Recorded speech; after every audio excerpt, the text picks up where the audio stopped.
गणेशाय नमः। वन्दे देवमापतिं सुरगुरुं वन्दे जगत्कारणं वन्दे पन्नगभूषणं मृगधरं वन्दे पशूनां पतिं वन्दे सूर्यशशाङ्कवाहननयनं वन्दे मुकुन्दप्रियं वन्दे भक्तजनाश्रयं च वरदं वन्दे शिवं शङ्करम्। ॐ श्रीगणेशाय नमः। शिवलिङ्गाष्टकम्।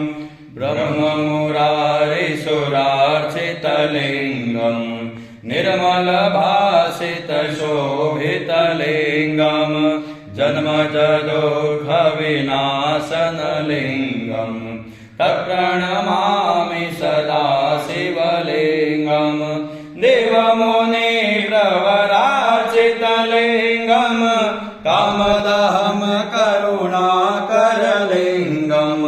रावणदर्पविनाशनलिङ्गं तत्प्रणमामि सदा शिवलिङ्गं सर्वसुगन्धिसुलेपितलिङ्गं बुद्धिविवर्धनकारणलिङ्गं सिद्धसुरासुरवन्दितलिङ्गं तत्प्रणमामि सदा शिवलिङ्गं कनकमहामणिभूषितलिङ्गं मणिपतिवेष्टितशोभितलिङ्गं दक्षसूयज्ञविनाशतलिङ्गं तत्प्रणमामि सदा शिवलिङ्गं कुङ्कुमचन्दनलेपितलिङ्गं पङ्कजहारसुशोभितलिङ्गं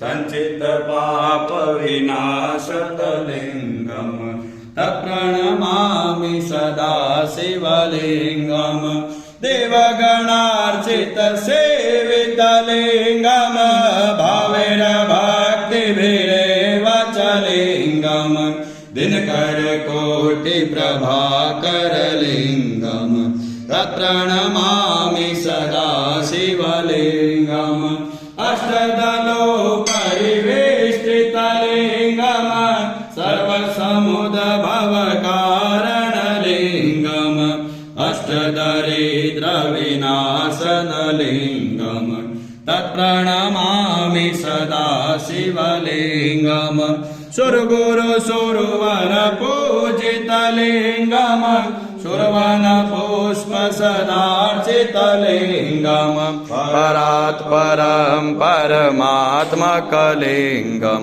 परात् परं परमात्मकलिङ्गं परात् परं परमात्मकलिङ्गं तत प्रणमामि सदा शिवलिङ्गं तत प्रणमामि महाशिवलिङ्गं लिङ्गाष्टमिदं पुण्यं यः पठे शिवसन्निधौ शिवलोके वाप्नोति शिवेन सह मोदते।